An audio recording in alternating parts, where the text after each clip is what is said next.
আসসালামু আলাইকুম ওয়া রাহমাতুল্লাহি ওয়া বারাকাতুহু। আউযু বিল্লাহি মিনাশ শাইতানির রাজিম। বিসমিল্লাহির রহমানির রহিম। আমি যদিও একটু বাইরে ছিলাম, চিঠি পাওয়ার পরে দেখলাম যে বৈঠক ডাকছেন ৬টায়। তো যতদিন এর আগে আসছি বৈঠক আধা ঘন্টা ১ ঘন্টা লেট হয়েছে বৈঠকে। তা আমি দেখলাম যে বোধহয় এভাবেই একটা ঘটনা ঘটবে আর কি। আসতে লেট, তারপর পুলিশ এখানে বাধা দিল একটু, যাই হোক।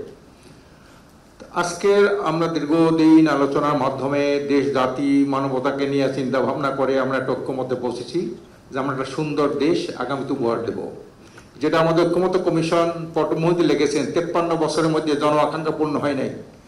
এই জন আকাঙ্ক্ষা পূরণের জন্যই কিন্তু এই দীর্ঘ 6 মাস পর্যন্ত আমরা বিভিন্ন সময় আলাপ আলোচনা করেছি হবে।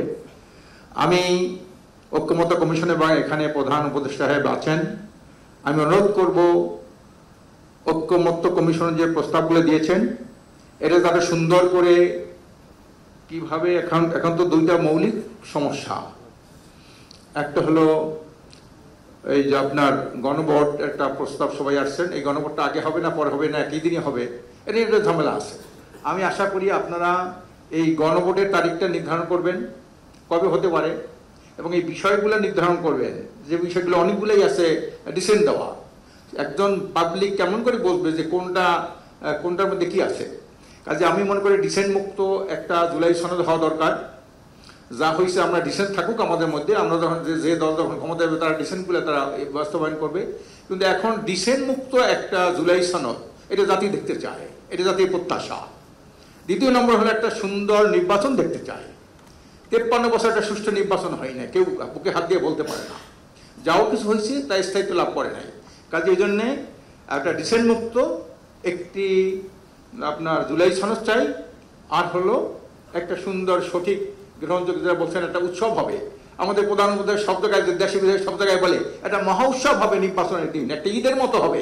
আমরা এইটাকে আপনার এই কথায় ফুল ফুটুক আমরা এটা দেখতে চাই। আপনি এরকম একটা বাস্তবতা করবেন এবং সমস্ত প্রশাসন থেকে শুরু করে এর মধ্যে বিভিন্ন প্রশাসনের দিক থেকে কিন্তু অনেক কথা আসছে, যারা এই দলের দিকে এই দলের কেউ ওই দলের, এই মুক্ত একটা নিরপেক্ষ প্রশাসন চাই।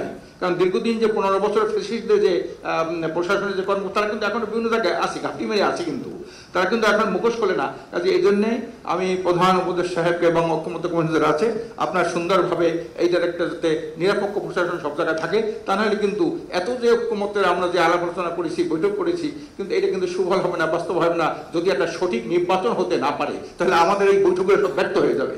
এই জন্য আমি আরেকবার আপনাকে স্মরণ করে দিতে চাই, একটা সুন্দর সঠিক গ্রহণযোগ্য অন্তর্ভুক্তিমূলক এবং শতভাগ জনমতের প্রতিফলন যাতে ঘটতে পারে এই ধরনের একটা সিস্টেমে নির্বাচন হওয়া দরকার বলে আমি মনে করি।